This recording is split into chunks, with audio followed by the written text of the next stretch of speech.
Good evening, everyone. Welcome to the Unacademy again. तो shall we start with this?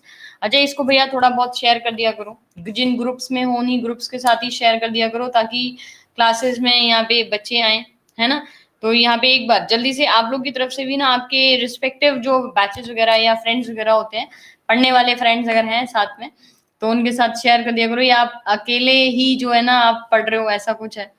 बाकी सारे बच्चे set हो चुके हैं आपके साथ के, आप ही पढ़ रहे हो, ऐसा कुछ है क्या?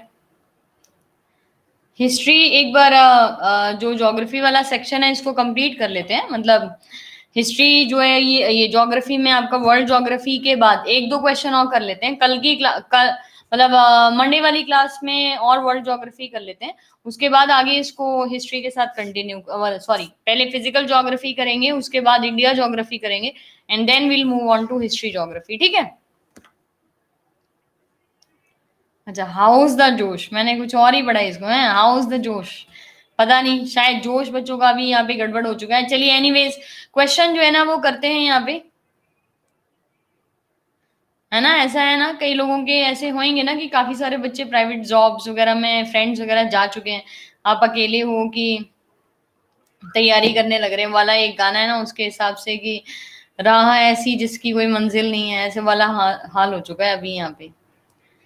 राह जिस पे मैं चल रहा हूँ उसकी कोई मंजिल नहीं है।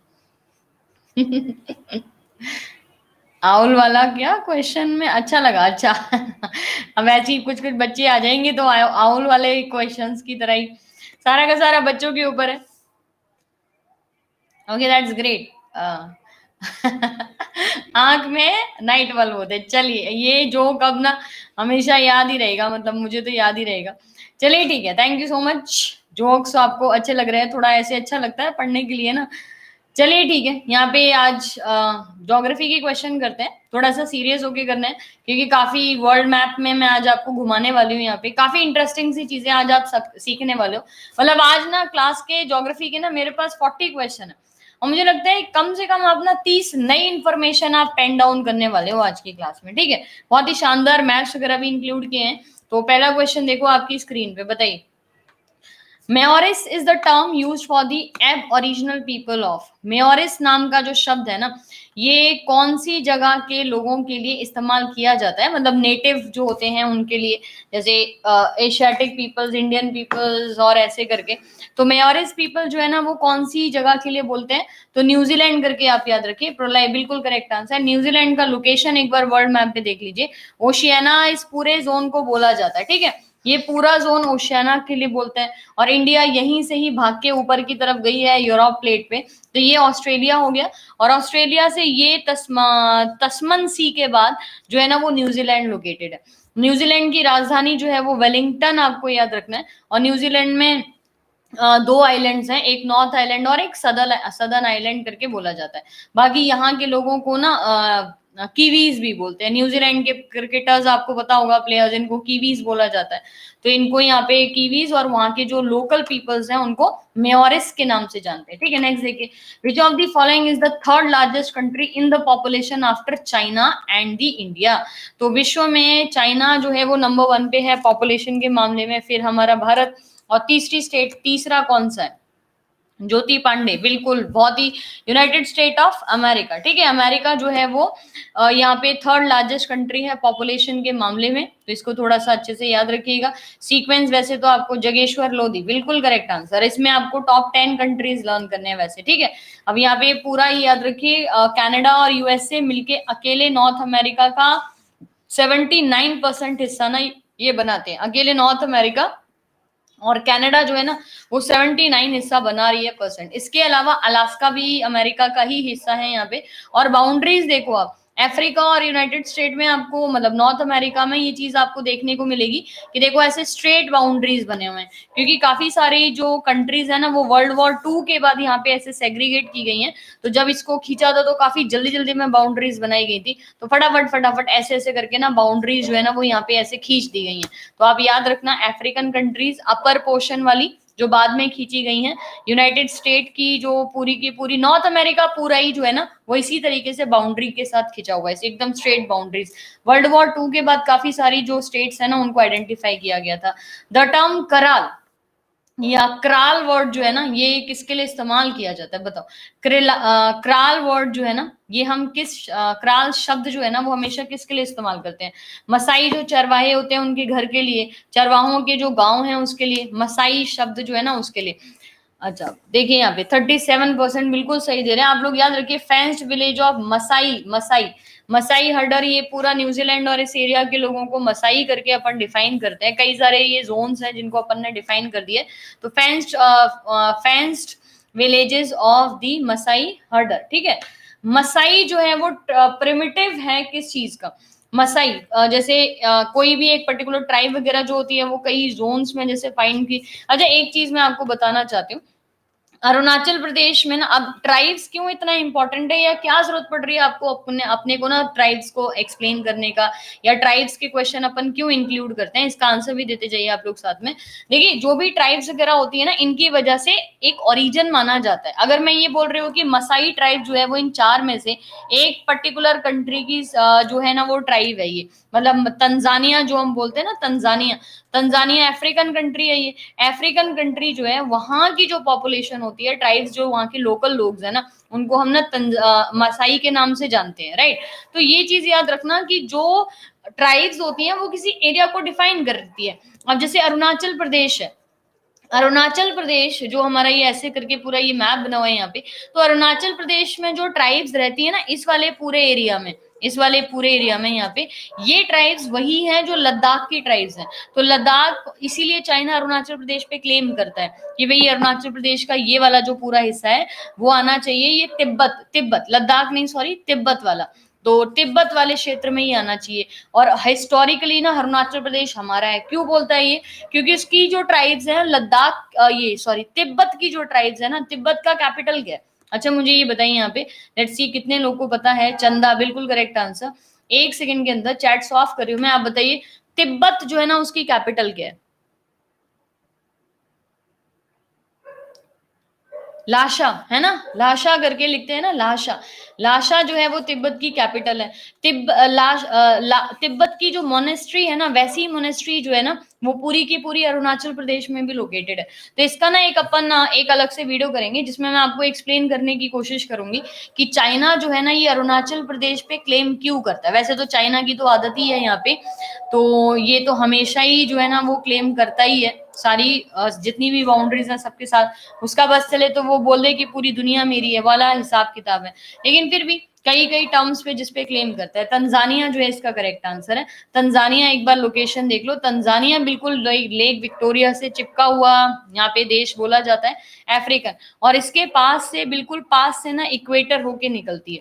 तंजानिया के नीचे जो है ना ट्रॉपिक ऑफ कैप्रिकॉन भी है। तो ये जो पूरा जोन है ना ये बड़े अच्छे एरिया में आता है, मतलब काफी अच्छा। तंजानिया जो है ना वो अपने आप में एक समृद्ध क्षेत्र जो है ना वो बोला जाता है। तो अफ्रीका में अब देखो जैसे मैंने बताया था ना कि अफ्रीका के नीचे तो फिर भी बॉर्डर थोड़े से टेढ़े मेढ़े हैं, लेकिन ऊपर की तरफ आओ ये सारे बॉर्डर्स देखो कैसे जैसे कि डिमार्केशन पेंसिल से खींचा हुआ है। इजिप्ट और सूडान ये सारे ना, ये ऊपर वाला एरिया जो है वो ऐसी वर्ल्ड वॉर 2 के बाद इसको सेग्रीगेट किया था तो ऐसे दिखाई देता है ना।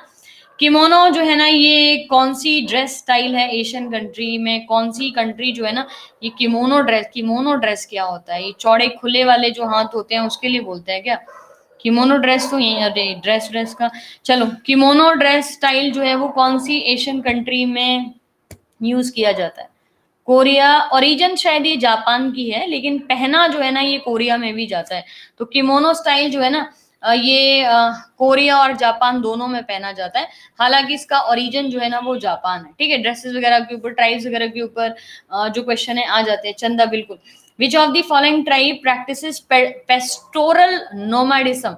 कौन सी जो ट्राइब है वो खाना बदोश जो है ना वो कोशिश करती है कि ज्यादातर जो है ना वो खाना बदोश ही रहे। मसाई ट्राइब्स इसमें से हटा दीजिए, मसाई खाना बदोश नहीं होती है और एस्किमोस कभी खाना बदोश नहीं होते। एस्किमोस कहाँ पाए जाते हैं? कनाडा और अलास्का वाला जो एरिया है, कल किया था ना इसका एक क्वेश्चन, कनाडा और अलास्का वाला जो एरिया है यहाँ पे एस्किमोस पाए जाते हैं और ये कभी खाना बदोश नहीं होते। ये इन्हीं एरियाज में अपने जो इग्लू बना के रहते हैं ना, इग्लू फॉर्मेशन आपने पढ़ा होगा 6th 7th क्लास में, तो वहां पे रहते हैं। राइट, सुनील कुमार, बिल्कुल। पिग्मीज करके याद रखें, पिग्मीज जो है ये पेस्टोरल होते हैं, नोमैडिज्म इनको बोला जाता है। तो एक जोन से दूसरी जो जोन में ना ये जाते रहते हैं, ठीक है। पिग्मीज करके याद रखिए। चंदा, बिल्कुल करेक्ट आंसर। नेक्स्ट देखो, yellow complexion, medium stature, oblique eyes और एपिकेंथिक फोल्ड। ये मतलब एपिकेंथिक फोल्ड, जैसे स्किन पे ना थोड़े फोल्ड रहते हैं, ये फीचर जो है ना वो कौन से तरीके के लोगों को डिस्क्राइब करता है? फेस जो है ना वो थोड़ा हल्का पीला सा ही रहता है। बॉडी 5 फुट के ऊपर कभी बढ़ती नहीं है। मैक्सिमम हाइट जो है ना वो 5 फुट होती है ऐसे लोगों की, ठीक है। तो मंगोलियन कैटेगरी आप याद रखो। मंगोलिया पूरा ये जो क्षेत्र है, चाइना के ऊपर की तरफ जो ये पूरा एरिया, मंगोलिया डेजर्ट भी जिसको बोलते हैं, चाइना का थोड़ा सा पार्टी कवर भी कर रहे हैं यहाँ पे। तो मंगोलिया के जो लोग होते हैं ना वो ऐसे ही दिखाई देते हैं, ठीक है। मीडियम हाइट के लोग होते हैं। What do you mean by density of the population? मतलब किसी की डेंसिटी ज्यादा है, अभी वेस्ट बंगाल की डेंसिटी ज्यादा है, तो अपन इसको क्या बोलेंगे कि लोग जो रह रहे हैं वो टोटल पॉपुलेशन के हिसाब से, पर स्क्वायर किलोमीटर के हिसाब से एक सिटी में रह रहे हैं या पर किलोमीटर रह रहे हैं। तो जब भी हम बोले कि भाई घनत्व तो बता दीजिए कि जनसंख्या का घनत्व जो है ना, उसे आपका तात्पर्य क्या है? तो जनसंख्या का जो घनत्व है उसको अपन क्या बोलते हैं भाई? प्रति वर्ग किलोमीटर में व्यक्तियों की जो संख्या है वो कितनी होती है? तो बी करके आप लोग याद रखिए, ठीक है। बिल्कुल, यहाँ पे समीर दास, बहुत बढ़िया। नेक्स्ट देखिए, the polar region are specially populated because, ध्रुवीय क्षेत्रों में आबादी जो है ना वो काफी अच्छा स्पेशली होता है कि जैसे फैली फैली जगह, काफी कम पॉपुलेशन और फैली फैली एरिया, मतलब फैले फैले हैं। ऐसा नहीं है कि एक ही जगह पे पूरा एक गांव है तो काफी आबादी नहीं होगा, काफी कम आबादी होगा, ठीक है। स्पेशली मतलब काफी कम और फैले फैले से लोग हैं। तो क्लियर है यहाँ पे भाई? ये तो बिल्कुल क्लियर है। पोलर रीजन्स में जाके क्यों नहीं रहते लोग? मतलब आदमी तो बस चले तो आदमी मार्स पे चला जा रहा है, पोल रीजन तो अपने लिए है ही क्या? मोहम्मद नासिर, बिल्कुल। यहाँ पे क्लाइमेटिक कंडीशंस जो है ना अनसुटेबल है, तो रहेंगे तो खाएंगे क्या वहां पे? ये वाली दिक्कत हो जाती है। इनफैक्ट सब European countries are difficult to survive. Greenland में नहीं रह पा रहे लोग क्योंकि आइस जो है आधे टाइम उसमें आइस ही रहती है, तो बड़ी मुश्किल हो जाती है। तो अनसुटेबल क्लाइमेटिक कंडीशन करके आप लोग को याद रखना है, ठीक है। विच is the largest metal trading centre? सबसे ज्यादा धातु पूरी दुनिया में कहां से निकल के जाते हैं? इंपॉर्टेंट क्वेश्चन आपके स्क्रीन पे। और आज आपके ना कम से कम 15-20 क्वेश्चन इसी तरीके के हैं कि कौन सा कंट्री, कौन सा मेटल या किस चीज में नंबर 1 पे है। सुनील कुमार, बिल्कुल। मेटल जो है ना वो सबसे ज्यादा न्यूयॉर्क से निकल के जाते हैं। पूरी दुनिया में सबसे ज्यादा धातु की जो ट्रेडिंग होती है, व्यापार का जो सेंटर होता है ना, एक सेकेंड होल्ड ऑन, ये गेट बंद करना पड़ेगा, नहीं सारे मच्छर ना यहीं पे आके अपना खाना बनाएंगे।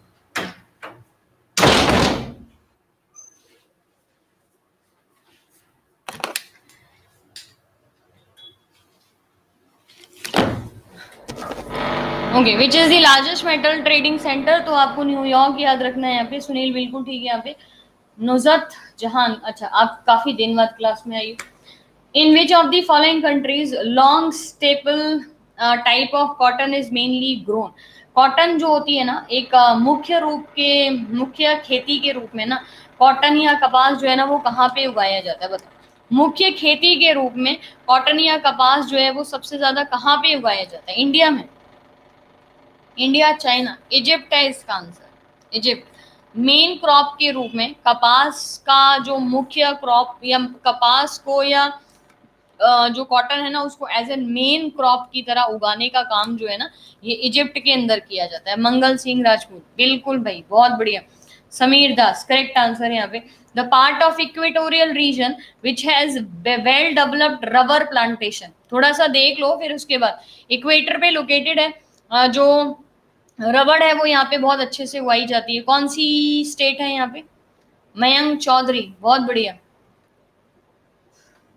इसमें आपको मलेशिया आंसर करना है, ठीक है। मलेशिया जो है ना इसमें रबड़ की प्लांटेशन जो है वो सबसे ज्यादा होती है और बहुत तरीके से होती है, ठीक है। वर्ल्ड में सबसे ज्यादा जो प्रोडक्शन है या जो एक्सपोर्ट किया करता है ना वो मलेशिया सबसे ज्यादा रबड़ को ना यहाँ पे प्रोड्यूस करता है या एक्सपोर्ट करता है, ठीक है। उसके कॉन्टेक्स्ट में याद रखना है। समीर दास, अब यहाँ पे एक बार मलेशिया का पूरा एरिया देखो। मलेशिया जो है वो इंडिया से यहाँ पे थोड़ा सा दूर में है, ठीक है। थाईलैंड, मलेशिया, और मलेशिया 2 पार्ट्स में डिवाइडेड है। और मलेशिया जो है ना यहीं पे आपको थोड़ा सा ना सिंगापुर वाला जो ये पूरा जोन जो है ना वो अपन यहाँ पे डिफाइन कर रहे हैं, मलेशिया, इंडोनेशिया, सिंगापुर, ये सारा एरिया। तो ये दो पार्ट्स में ना अपना डिफाइन किया जाता है। देखो एक ये वाला जोन हो गया और एक ये वाला जोन हो गया, तो दो पार्ट्स में पूरे मलेशिया को अपन डिफाइन करते हैं। मैप वगैरह पे थोड़ा लोकेशंस याद रखिएगा, कभी कभी पूछ लेते हैं कि मलेशिया कौन से एरिया में लोकेटेड है, कौन से जोन में लोकेटेड है, तो उसके हिसाब से आप आंसर कर देते हो। इंडोनेशिया और मलेशिया ये दोनों दो दो पार्ट्स में डिवाइडेड कंट्रीज जो है ना वो बोले जाते हैं। वियतनाम के नीचे है, थाईलैंड के साथ में लगा हुआ है और इंडोनेशिया के पास है मलेशिया का पूरा जोन। इनमें से कौन सा सबसे बिजिएस्ट ओशियानिक ट्रेड रूट जो है वो बोला जाता है? दुनिया का सबसे ट्रेड रूट बिजिएस्ट जो है ना ये कौन सा है? इसी को आप याद रखना, ये कौन सी जगह को जोड़ता है, ये हमने किया है ना 2-3 बार क्वेश्चन। आगे ना इससे रिलेटेड एक बहुत इंपॉर्टेंट क्वेश्चन आने वाला है, तो स्विस कैनाल याद रखिए। स्विस कैनाल दुनिया का सबसे busiest route, Panama canal busiest नहीं है, पनामा कैनाल सबसे महंगा जो रूट है ना वो बोला जाता है। सबसे बिजिएस्ट कैनाल जो है ना वो स्विस कैनाल करके याद रखिए। बिजिएस्ट मतलब ट्रेडिंग, और जैसे मैंने बताया था कि हर टाइम यहाँ से शिप वगैरह जो है वो निकलती रहती है। तो ये देखो ये वाला जो रूट है ना, अच्छा रूट के हिसाब से दो चीजें मैं आपको बताना चाहती हूँ। मेन पूरे वर्ल्ड में ना दो इंपॉर्टेंट रूट है, एक तो ये वाला रूट हो गया, तो ये जो यहाँ से पूरा गुजरता है ना, जैसे ये पूरा यूरोप वाला एरिया है, यूरोप से होके ये पूरा स्विस कैनाल को निकलते निकलते यहाँ पे जब आता है, अगर मैं दिल्ली की बात करूं तो ये पूरा एरिया लगभग लगभग 12,800 किलोमीटर का होता है। और अगर किसी को यहाँ से शुरू करके यहाँ पे आना है ना तो उसको ना 48 दिन के आसपास लगते हैं, 48 डेज जो है ना उसको लग जाते हैं। यहाँ से यहाँ आने के लिए 48 दिन का समय लगता है। 48 जो है ना वो मैक्सिमम मैं बता रही हूँ। शिप्स जो होती हैं वो 40 दिन के अंदर, 40 से 48 दिन के अंदर आ जाती हैं, डिपेंडिंग। स्विस कैनाल में ट्रैफिक नहीं है तो पता है आपको, यहाँ पे भी बहुत ट्रैफिक होता है स्विस कैनाल पे ना। शिपे जो होती हैं वो 10-10 12-12 दिन के लिए खड़ी रहती हैं, उसके बाद इनको अलाउड किया जाता है। तो 12,800 किलोमीटर सबसे बिजिएस्ट रूट है ये पूरे वर्ल्ड का। लेकिन इस रूट में ना एक चीज ये है कि अब देखो, आप ध्यान से देखना, यहां से अपन ने ये बनाया था ना ये वाला रूट, ऐसे ऐसे करके स्विस कैनाल से निकला और यहाँ पे इंडिया आ गया, और यहाँ पे देखो ये पूरा पार्ट हो गया। अब मेरी बात एक सुनना कि इस पोर्ट, इस जगह पे ना यूनाइटेड किंगडम पे, ये यूनाइटेड किंगडम है जो मैंने सर्कल किया, यहाँ पे स्ट्रेट ऑफ मलक्का से होके ना इस एरिया से अगर आया जाए, ये वाले जोन से अगर आया जाए, तो पता है आपको कितने दिन में पहुंच जाते हैं? फिर 35 दिन में पहुंच जाते हैं। आपको लग रहा होगा कि ये छोटा जोन है तो यहाँ पे कम दिन लगेंगे, और ये बड़ा हो गया तो यहाँ पे ज्यादा दिन लगेंगे। पता है आपको यहाँ पे लगते हैं 40 से 48 दिन। और इस जोन से अगर आया जाएगा, मान लीजिए हम यहाँ से शुरू करें, इंडोनेशिया भी मैंने दिखाया था, इंडोनेशिया मलेशिया, तो यही रहा इंडोनेशिया मलेशिया। अगर यहाँ से रूट कवर किया जाए और यहाँ से आए ना, तब पूरे 12 से 15 दिन जो है ना वो बचाए जा सकते हैं। तो हम इसको स्ट्रेट ऑफ ये स्ट्रेट ऑफ मलक्का से होके ये गुजरता है। लेकिन क्योंकि यूरोप का आधा हिस्सा और ये वाला जो जोन है ना, ये आधे टाइम तो बर्फ से ही घिरा रहता है, तो ये वाला अपर यूरोप जो है वो आधे टाइम तो इसमें बर्फ ही रहती है, तो यहाँ पे आने का मतलब ही नहीं बैठ रहा है। अगर यहाँ पे कोई शिप आएगी तो वहीं दब जाएगी।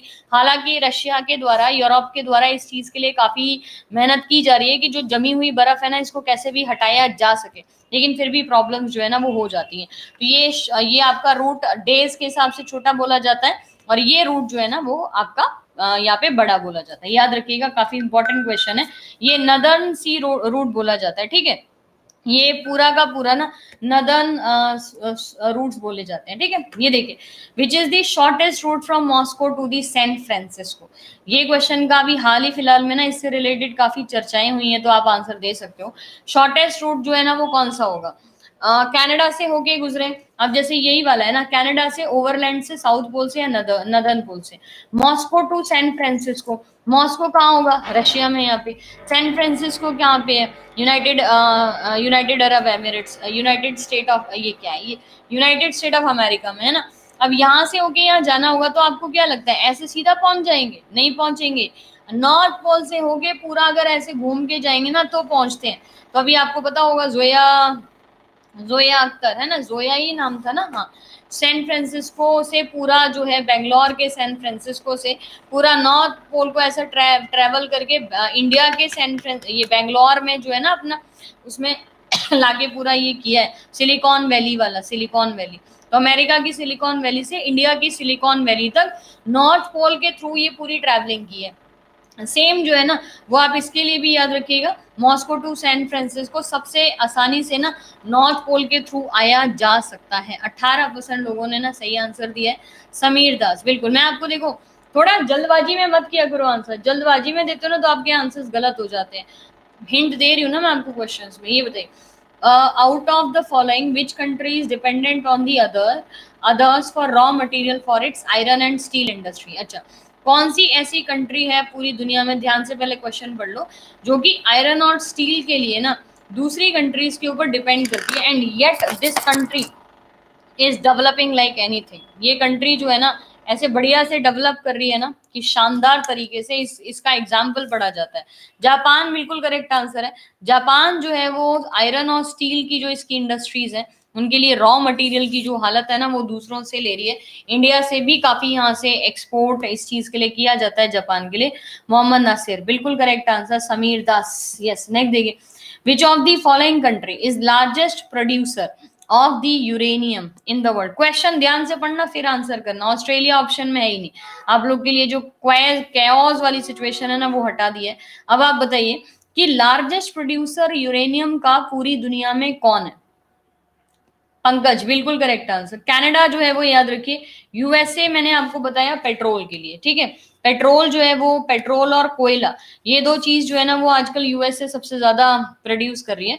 लेकिन अगर लार्जेस्ट प्रोड्यूसर यूरेनियम का बोला जाएगा ना तो कनाडा आंसर करिए। कनाडा जो है ना वो लार्जेस्ट प्रोड्यूसर है अभी इस टाइम पे ना इसकी यूरेनियम की। Largest producer of gold in the country, sorry world, दुनिया में सबसे ज्यादा गोल्ड जो है ना वो कौन सी कंट्री प्रोड्यूस कर रही है। यहाँ पे आंसर सोच के करिएगा, इस क्वेश्चन का बहुत ध्यान से करिएगा। प्रोड्यूसर और एक्सपोर्टर में डिफरेंस होता है। साउथ अमेरिका, साउथ अफ्रीका, मुझे पता है आप साउथ अफ्रीका ही करने वाले हो। किलिमंजारो और ये पूरा एरिया, प्रोड्यूसर लिखा हुआ है, एक्सपोर्टर नहीं लिखा हुआ है। प्रोड्यूसर एक्सपोर्टर्स अलग होते हैं। और अभी साउथ अफ्रीका जो है ना ये यहाँ पे आपका रैंक जो है वो काफी नीचे चला गया है। इस क्वेश्चन के बाद अब आज के बाद याद रखिए, largest producer of the gold in the world is the China. China option में है नहीं, इसीलिए हम इसको यहाँ पे थोड़ा सा साइड कर रहे हैं। यहाँ पे the largest producer of the gold in the world is the China. 380 tons के आसपास ना चाइना हर साल गोल्ड प्रोड्यूस कर रही है, विच इज एनी हाउ बहुत ज्यादा मतलब एक अमाउंट है। दूसरे नंबर पे आता है अमेरिका। चाइना के बाद गोल्ड जो है वो अमेरिका प्रोड्यूस करता है। मैंने आपको कल भी ये बात बताई है, कोई भी कंट्री, चाइना अगर अपना जो वर्ल्ड में धौंस दिखा रही है ना तो वो ऐसी नहीं दिखा रही, और इतने के बाद भी कोई भी पूरा वर्ल्ड उसको बॉयकॉट नहीं कर रहा है। तो रीजंस है, there are some reasons for this. तो यही यहाँ पे मेन रीजंस है। चाइना जो है ना 380 टन जो है गोल्ड प्रोड्यूस कर रही है, उसके बाद यूएसए प्रोड्यूस कर रही है, और थर्ड नंबर पे आपकी ऑस्ट्रेलिया आती है 325 टन के आसपास जो है ना वो यहाँ पे ऑस्ट्रेलिया जो है ना वो प्रोड्यूस कर रही है, ठीक है। तो थर्ड नंबर पे है ऑस्ट्रेलिया, ऑप्शन के हिसाब से फर्स्ट नंबर पे है। वैसे चाइना करके याद रखिए, चाइना जो है ना वो यहाँ पे नंबर 1 पोजीशन पे है गोल्ड को प्रोड्यूस करने के लिए। समझ गए मेरी बात यहाँ पे? समीर, बिल्कुल करेक्ट आंसर। नेक्स्ट देखो यहाँ पे, the busiest and the most important sea route of the world. देखो अब जो जो चीजें मैंने अभी बताई हैं, जो जो कंट्रीज मैंने बताए हैं ना, उसको ध्यान में रखते हुए आंसर करना कि दुनिया का सबसे बिजी रूट जो है ना वो कौन सा हो सकता है। देखो वैसे तो हम पैसिफिक को इम्पोर्टेंट ओशन मानते हैं, लेकिन इस आंसर के लिए, जैसे मैं बोलती हूँ पैसिफिक कई क्वेश्चन में आपको आंसर देना है, लेकिन इस क्वेश्चन में आपको पैसिफिक कभी आंसर नहीं करेगा। दुनिया का सबसे इंपॉर्टेंट बिजी रूट जो है ना, एग्जैक्टली 42% के साथ नॉर्थ अटलांटिक सी रूट जो है ना, ये दुनिया का सबसे इंपॉर्टेंट बिजिएस्ट रूट में कैलकुलेट किया जाता है, नॉर्थ अटलांटिक सी रूट। अब यहाँ के कई सारी चीजें देखो क्यों सिचुएशन ऐसी है, फेवरेबल सिचुएशन आपको बतानी थी।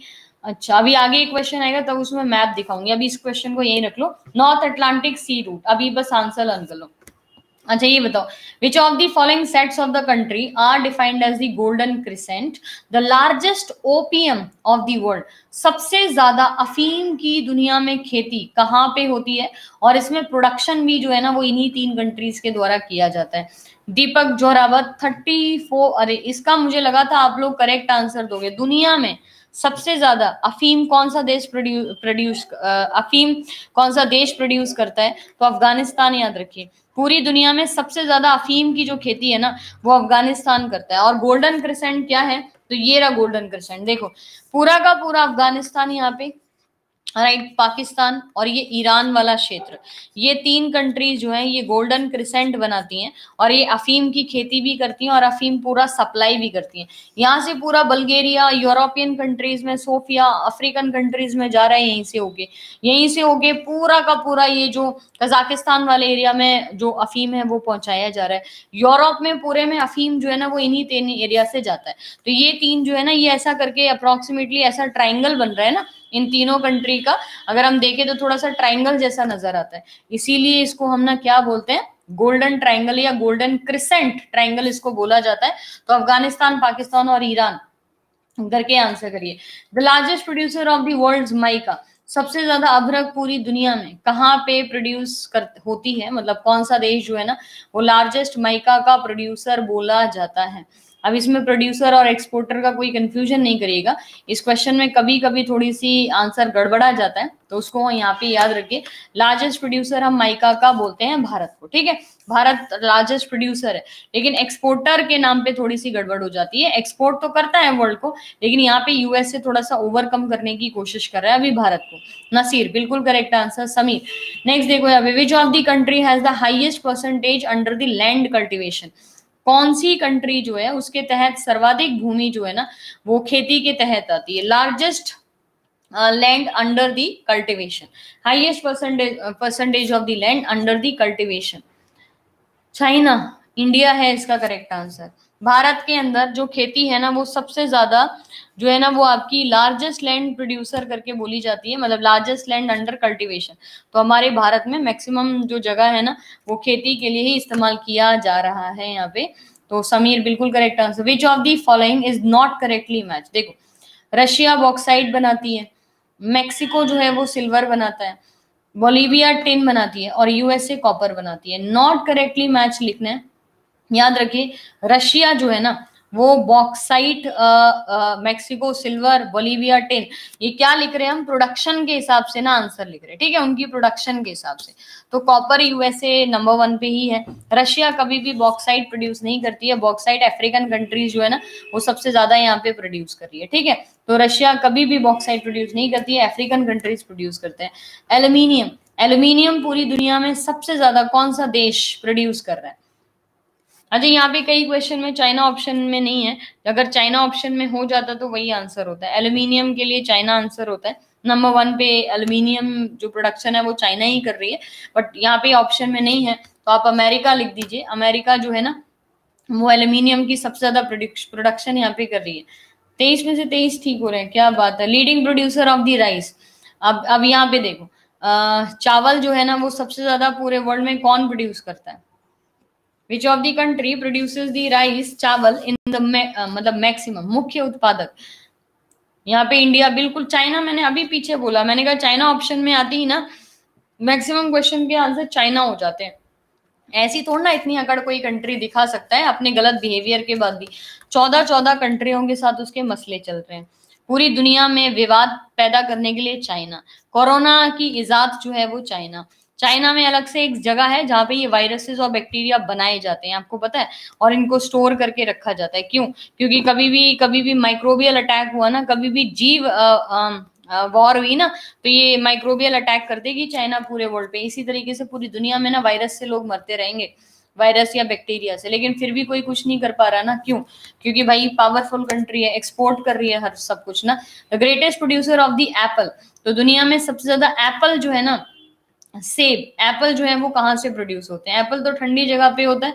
The greatest producer of the apple in the world, India में कहाँ एप्पल बन रहे हैं, कैसी बातें कर रहे हो। इंडिया एप्पल अपने कंजम्पशन के लिए तो बना नहीं पा रही है, प्रोड्यूसर तो क्या ही करेगी, अपने कंज्यूम तो हो नहीं पा रहे, तो प्रोड्यूसर एक्सपोर्टर की या एक्सपोर्ट प्रोड्यूसर की तो बात ही नहीं हो रही है यहाँ पे। तो यहाँ पे चाइना ही आंसर करना है यहाँ पे, ठीक है। दुनिया, अब ये लग रहा है ना क्वेश्चन अजीब सा, यहाँ पे लग रहा है वियर्ड सा कि भाई ये क्या हो रहा है। तो ग्रेटेस्ट एप्पल का जो प्रोडक्शन है ना, इसीलिए कभी कभार हम चीजों को पढ़ते नहीं है ना, जब पढ़ेंगे तब समझ आएगा। अब आपको समझ आएगा आज की क्लास के बाद कि भाई क्यों चाइना को ना सर पे चढ़ाया हुआ है लोगों ने। तो चाइना करके याद रखिए, एप्पल जो है ना वो भी चाइना प्रोड्यूस करती है। मेजर प्रोड्यूसर ऑफ शुगर बताइए, दुनिया में सबसे ज्यादा जो शुगर है ना, चीनी जो है, वो कौन सा देश प्रोड्यूस करता है। प्रोड्यूसर बोला है मैंने, ठीक है। दुनिया में सबसे ज्यादा शुगर जो है वो कौन सा कंट्री प्रोड्यूस करता है? प्रोडक्शन की बात हो रही है, एक्सपोर्टिंग की बात नहीं हो रही है।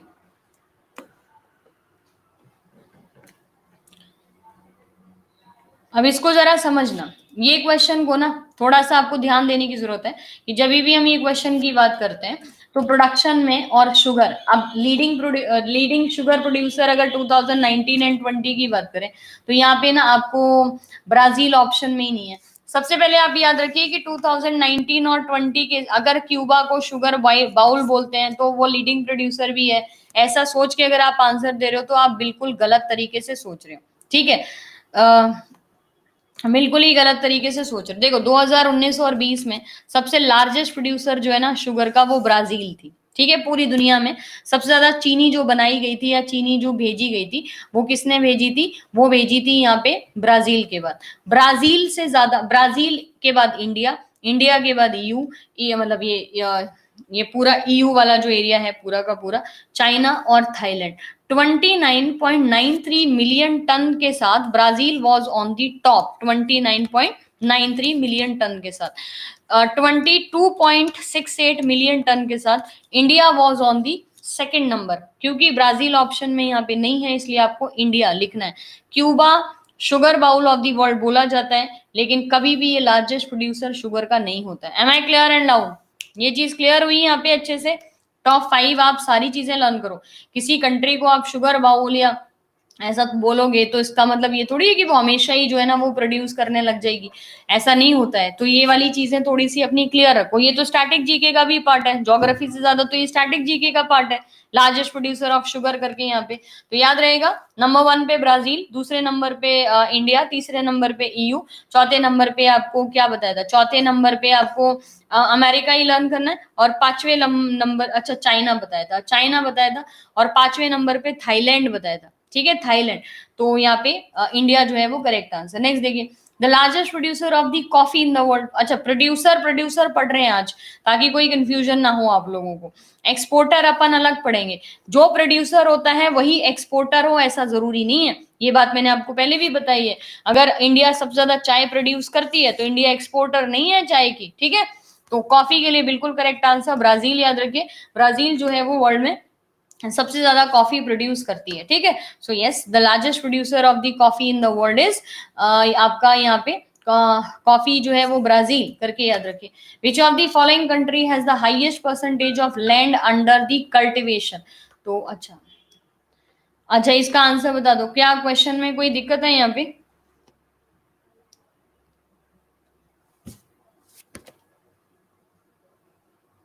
अच्छा ठीक है, इंडिया बिल्कुल करेक्ट आंसर है यहाँ पे। अभी पीछे जो किया था वही क्वेश्चन है, कोई चेंज नहीं है किसी भी तरीके से। मोहम्मद नासिर बिल्कुल करेक्ट आंसर। नेक्स्ट देखो आपका क्वेश्चन, समीर सारे क्वेश्चन कैसे सही हो रहे भाई? देखो ये गड़बड़ हो जाती है, ये ऐसे करने पे ना थोड़ी सी गड़बड़ हो सकती है। ये क्वेश्चन मुझे ही पता है, कहीं ना कहीं तो you lack. Which of the following characteristic is associated with bread basket? Bread basket area of USA. अब ब्रेड बास्केट मतलब सबसे ज्यादा ये जो ब्रेड, मैदा, आटा, ये सारी चीजें जो बनती है ना, ये यहाँ पे ना यूएसए के लिए बोलते हैं। तो क्या रहेगा बताइए? जो हमारी ब्रेड बास्केट है वो यूएसए है। रीजन क्या है यहाँ पे? तो रीजन आप याद रखिए, मॉडरेट रेनफॉल इन विंटर, ठीक है, हल्की हल्की बारिश यहाँ पे रहती है, तो जो व्हीट वगैरह की जो क्रॉप है उसके लिए वो ससेप्टेबल होता है। पंकज कुमार बिल्कुल करेक्ट आंसर है यहाँ पे।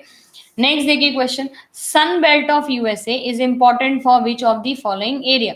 सन बेल्ट है क्या, ये मैं आपको अभी मैप से बता रही हूँ, तब तक आप इस क्वेश्चन को ध्यान से पढ़ लो। सन बेल्ट जो है वो यूएसए की कॉटन के लिए, पेट्रोल के लिए, हाईटेक इलेक्ट्रॉनिक्स के लिए या फूड प्रोसेसिंग के लिए इंपॉर्टेंट होती है। अब मेरी बात यहाँ पे ध्यान से सुनना, सन बेल्ट है क्या?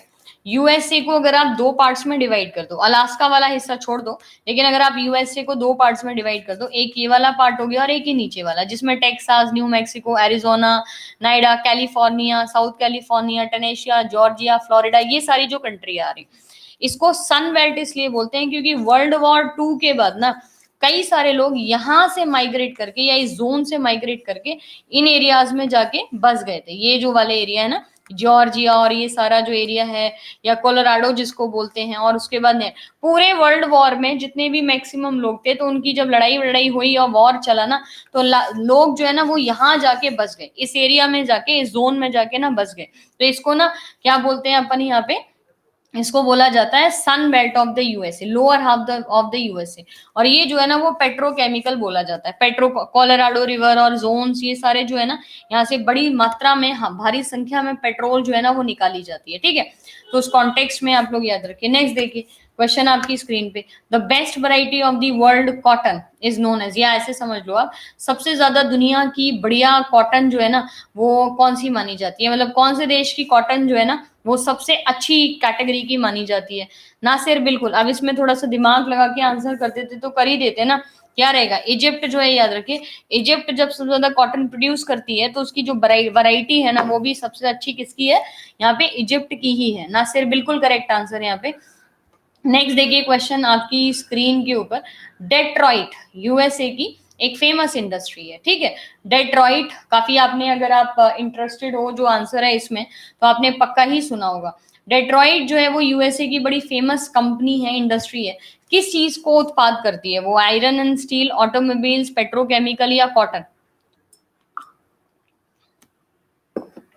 डेट्रॉइट सुना है ना आप लोगों ने, ऑटोमोबाइल करके याद रखिए, जो वाहन है उनको बनाने के लिए काफी फेमस इंजन है डेट्रॉइट वगैरह के, डिजाइनिंग वगैरह करते हैं ये लोग, तो उसके हिसाब से अपन डिफाइन करेंगे, ठीक है। नेक्स्ट देखिए, the busiest ocean trade route of the world, तो जब आप उसका आंसर दे दिए हो तो इसका तो आप शानदार तरीके से दे ही दोगे। दुनिया का सबसे व्यस्त समुद्री जो रूट है ना, ट्रेड रूट जो है वर्ल्ड का, वो कौन सा है? अटलांटिक ओशन, कहीं कोई गड़बड़ तो नहीं है? अभी भी किसी को आर्कटिक, इंडियन और पैसिफिक लग रहा है तो अपना डाउट जो है ना वो क्लियर कर लीजिए। दुनिया का सबसे व्यस्त अगर समुद्री मार्ग बोला जाता है तो वो अटलांटिक ओशन को बोला जाता है, ठीक है। अटलांटिक ओशन जो है वो दुनिया का सबसे बिजी रूट है। अब इस क्वेश्चन में आप रीजन भी जान लीजिए क्यों और किस लिए आप इसको ना दर्जा ये दिए हुए। सबसे पहली बात, सबसे इंपॉर्टेंट ये कि जो अटलांटिक जोन है, और इसमें भी नॉर्थ अटलांटिक जोन जो है ना, एक तो वो 4 बड़े कॉन्टिनेंट को कनेक्ट कर रहा है। कौन से? नॉर्थ अमेरिका, साउथ, देख, north America, south America, Africa और यूरोप, इन 4 बड़े कॉन्टिनेंट को कवर कर रहा है, ज्वाइन कर रहा है। तो अब ये चारों ट्रेडिंग आपस में करते रहते हैं। जैसे कि अगर टोबैको, शुगर केन आना है तो वो यहाँ से वहां चला जाएगा। अब गोल्ड आना है, या देखो पहले जमाने में जो स्लेव्स आते थे वो भी अफ्रीका से आते थे, तो स्लेव्स जो आएंगे वो यहाँ से पूरा अमेरिका चल जाएंगे सीधा डायरेक्टली, है ना। उसके बाद यहाँ पे जैसे लकड़ी वगैरह है, आयरन जो है, वुड जो है, गोल्ड जो है, वो सारा यहाँ से यहाँ चल जाएगा। शुगर जो है वो भी मूव कर रही है। अब मूवमेंट इजी है। अब देखो, पहले तो ये होता है कि कई ऐसे ओशंस हैं जिनमें ये ट्रेडिंग हो ही नहीं सकती, क्योंकि उनके समुद्र जरा खतरनाक है। तो अगर आप खतरनाक समुद्र से होके गुजरोगे तो आप वैसे ही नहीं गुजर पाओगे। लेकिन ये नॉर्थ अटलांटिक का जो सी है ना, ये सबसे अच्छा इसलिए भी है क्योंकि यहाँ पे हर तरीके के करंट पाए जाते हैं। वार्म करंट भी होते हैं और हॉट करंट भी होते हैं, जिसकी वजह से ये जो जोन है ये अच्छा ट्रेडिंग रूट बन जाता है। सी या जो शिप्स होती है ना, वो आराम से इसके थ्रू जो है ना वो गुजरती हैं। सरगासो सी, आपको पता है सबसे ज्यादा दुनिया में जो मछली बढ़िया निकलती है वो सरगासो सी से ही निकलती है। तो यहाँ पे आप याद रखिएगा कि ये पूरा एरिया में ना जो विंड्स होती हैं वो एक्सेप्ट करती हैं, और इसी एरिया से जो बड़े बड़े जो आपकी वास्को डी गामा है, कैब्रल है, कोलंबस है, जिन्होंने अमेरिका खोज दी, या केप ऑफ गुड रूट से होते हुए भारत में आ गए यहाँ पे। तो ये किस लिए आ गए यहाँ पे? क्योंकि उनके पास अटलांटिक रूट था, ये आराम से ना ट्रेवल कर गए। तो उसकी वजह से हम अटलांटिक ओशन को, इन फेवरेबल रीजन की वजह से अटलांटिक ओशन को बिजिएस्ट रूट जो है ना वो बोला जाता है, ठीक है। नेक्स्ट क्वेश्चन देखो आपकी स्क्रीन पे, extensive area of the grapes cultivation in France is specially called as what? France में जो अंगूर की खेती होती है ना उसको किस रूप में जाना जाता है, किस नाम से जाना जाता है? ग्रेप फील्ड बोलते हैं, ग्रेप फार्म्स बोलते हैं, वाइन सेलार बोलते हैं, या वाइन यार्ड बोलते हैं? तो वाइन यार्ड करके याद रखिए, वाइन यार्ड करके ना ये आपके आइडेंटिफाई किए जाते हैं, ठीक है। वाइन यार्ड रूट्स करके इनको बोला जाता है। पंकज कुमार बिल्कुल करेक्ट आंसर है यहाँ पे। नेक्स्ट देखिए, trans Siberian railway routes terminal जो है उसके, वो कौन कौन से हैं? दुनिया का सबसे बड़ा रेलवे रूट बोला जाता है, लॉन्गेस्ट रेलवे रूट बोला जाता है, और सबसे टफेस्ट रेलवे रूट है ये। टफेस्ट का मतलब कि काफी लंबा रूट है ये, और उसके बाद काफी जो गुफाएं हैं, जंगल हैं, उनको काट के ये बोला गया है। तो मॉस्को एंड ब्लेविडोवोस्टॉक। तो इसके जो टर्मिनल है, मतलब कहाँ से कहाँ शुरू होता है, तो मॉस्को और व्लादिवोस्टॉक बोलते हैं, सेंट पीटर्सबर्ग उसके बाद में आता है। तो सबसे पहले आपको ना मॉस्को करके याद रखना है। नेक्स्ट देखिए, लार्जेस्ट माइका डिपॉजिट्स। अच्छा, अब डिपॉजिट्स की बात कर रहे हैं, प्रोड्यूसर की बात नहीं कर रहे हैं, तो जरा आंसर बता दीजिए क्या रहेगा यहाँ पे। लार्जेस्ट माइका डिपॉजिट जो है वो दुनिया में कौन सी कंट्री बोली जाती है?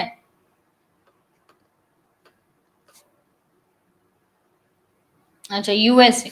माइका अभ्रक जब भी आंसर आए ना, माइका मतलब अभ्रक, प्रोड्यूसर बोला जाए, डिपॉजिटर बोला जाए, हमेशा आंसर इंडिया ही देना है, ठीक है। थोड़ा भी एक्सपोर्टर कहाँ, इंडिया सबसे ज्यादा माइका वर्ल्ड में एक्सपोर्ट भी करती है और बनाती भी है, और डिपॉजिट्स भी इंडिया के पास ही है। थोड़ा सा घुमा के आंसर गलत मत करिए, माइका मतलब इंडिया, ठीक है। नेक्स्ट क्वेश्चन देखो आपकी स्क्रीन के ऊपर यहाँ पे, which nation is Mongia port situated in?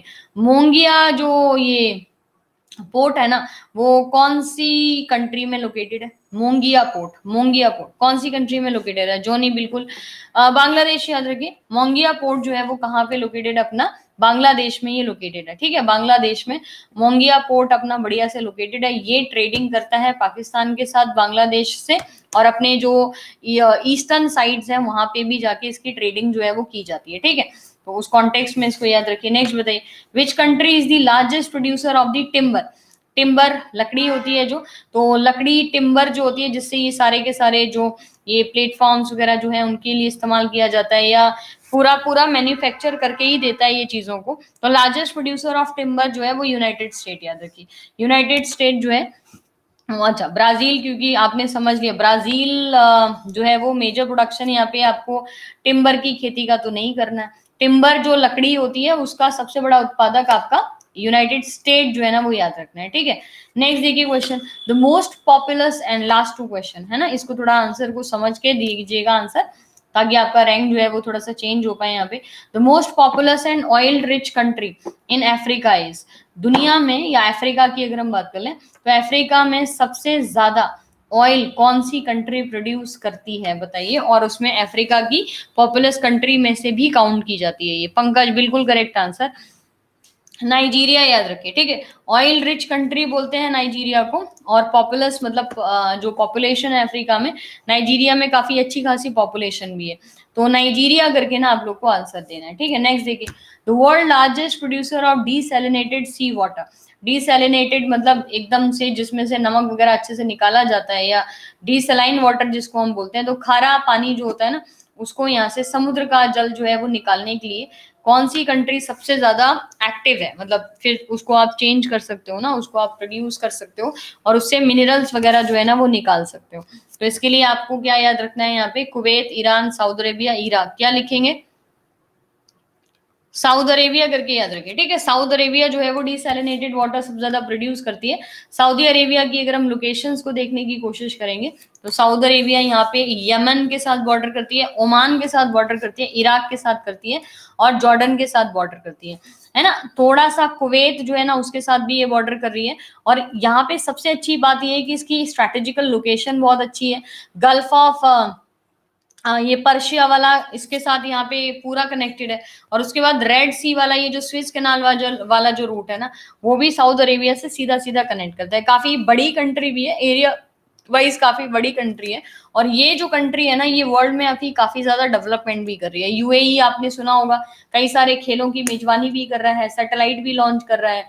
Females जो है उनको काफी इंपॉर्टेंस यहाँ पे ना दी जा रही है इस पूरे पार्ट को लेके, मतलब डेवलपमेंट को लेके, या वुमेन एम्पावरमेंट अगर हम बोलते हैं तो उससे रिलेटेड है ना। पंकज कुमार बिल्कुल करेक्ट आंसर यहाँ पे। एंड बाकी संध्या ऑन दी नंबर 1। उसके अलावा पीयू रॉय, समीर दास, शशिकरण, पूजा पंडित, जगेश्वर लोधी, प्रलय, विजेंद्र कुमार, नुजत जहान, प्रशांत कुनार। इसको थोड़ा आंसर को थोड़ा देखो, तुक्के वगैरह मत लगाया करो यहाँ पे, आराम से जो है ना वो आंसर दिया करो। राजस्थान जी के अभी तो देखो कुछ नहीं पता भाई, मैं तो आपको स्टार्टिंग जी के करा रही हूँ। राजस्थान जी के होगा यहाँ पे कोई ना कोई फैकल्टी करा रहा होगा बढ़िया से ना, आप देख सकते हो। प्रदीप 28 राइट। टेलीग्राम ग्रुप मैंने आपको यहाँ पे लिख के नहीं दिया क्या? रुको मैं टेलीग्राम ग्रुप बता देती हूँ, जिसमें आपकी ज्योग्राफी के क्वेश्चंस जो है ना वो डेली अपडेट होते हैं, लेकिन वो वर्ड फाइल होती है। मैप्स वगैरह के लिए आपको यहाँ पे थोड़ा सा क्लास जो है ना वो फॉलो करनी पड़ेगी, ताकि आप बढ़िया से ना जो टेलीग्राम जो क्लास वगैरह है ना वो उसमें मैप्स वगैरह आप देखोगे तो शायद चीजें जो है ना वो रिटेन कर पाए काफी लंबे टाइम तक। ठीक है, चलिए ये वाला पार्ट कंप्लीट कर लीजिए। 9 बजे की क्लास में ना आज की अपन साइंस का ना एक सेट करने वाले हैं, तो साइंस का एक टेस्ट आपका 9 बजे वाली क्लास में, तो उसको ज्वाइन कर लीजिए। साइंस का टेस्ट वहां पे बढ़िया तरीके से कंप्लीट करने वाले, ठीक है। तो अभी के लिए गाइस थैंक यू। कल का ज्योग्राफी का दिया है ना, अपडेट हो गया है पूरा मंथ का तो नहीं, लेकिन करंट अफेयर को मंडे से थोड़ा सा फोकस करके ना यहाँ पे चला रहे क्लास को, तो हो सकता है उसमें आपको काफी सारी चीजें कंप्लीट। अच्छा, मंडे से 6 से 7 बजे जो है ना, जो आपकी सुबह क्लास होती थी करंट अफेयर्स वाली, वो एक तो 6 से 7:30 हो जाएगी, और दूसरी चीज यहाँ पे ना उसमें अपना करंट अफेयर के क्वेश्चंस इंक्लूड करें। कई सारे बच्चे ये बार बार बोल रहे हैं कि भाई करंट अफेयर तो आप कराती नहीं हो और स्टैटिक जीके कराती हो, करंट अफेयर के लिए कहीं और जाना पड़ता है, तो उसमें ना आपसे करंट अफेयर भी इंक्लूडेड हो जाएंगे, ठीक है। तो ये पूरा part. Thank you so much आज के लिए। क्या डाउट, क्या हो गया? प्लस क्लासेस अभी कोई भी नहीं है, प्लस क्लासेस अभी कोई भी नहीं चल रहा है। अभी जो भी क्लासेस हैं वो आपके 6 से 7, 7 से 8 चलते हैं, और सैटरडे को क्लासेस जो है वो थोड़े से बढ़ जाते हैं, 3-4 क्लासेस कर लेते हैं सैटरडे को। तो अभी 9 बजे भी है, सुबह 2 बजे भी थी दोपहर में, और ये बाकी बाकी मंडे टू फ्राइडे जो टाइम टेबल है वो आपका 6 से 7 और 7 से 8 रहता है। 6 से 7 हम साइंस का पूरा पार्ट थ्योरी वाला कर रहे हैं। 9 बजे जो टेस्ट है इरफान, वो आपका साइंस के 45 क्वेश्चन का है, ठीक है। तो अभी वर्ल्ड ज्योग्राफी जो है ना वो कर रहे हैं, 1-2 क्लासेस आप वर्ल्ड ज्योग्राफी की और कर लो, थोड़ी सी चीजें और क्लियर हो जाएंगी, मैपिंग वगैरह थोड़ी सी और क्लियर हो जाएगी, ताकि आप लोकेट कर पाओ कॉन्टिनेंट को, वर्ल्ड की लार्जेस्ट कंट्री कौन है, प्रोड्यूसर कंट्री कौन सी है। तो एक बार ये हो जाएगा ना, तो उसके बाद यहाँ पे ना थोड़ा सा चीजों को कंप्लीट कर पाएंगे। अच्छा, कल का एक बार आप शेड्यूल देख लेना, कल सुबह क्लास होगी या नहीं होगी उसका कोई श्योरिटी नहीं है, तो एक बार प्लीज करके ना आप शेड्यूल देख लेना यूट्यूब में, ठीक है। बायोलॉजी 6 से 7, बायोलॉजी 6 से 7 अन अकेडमी पे अपन कर रहे हैं, तो अभी तो उसमें फिजिक्स चल रही है। ट्यूसडे वेडनेसडे से थोड़ा सा ना अपन बायोलॉजी को भी फोकस कर लेंगे, ठीक है। तो अभी के लिए guys thank you so much, bye bye. बाकी डाउट होएगा तो आप मुझे मंडे की क्लास में पूछ लेना। अभी के लिए guys thank you so much, bye bye.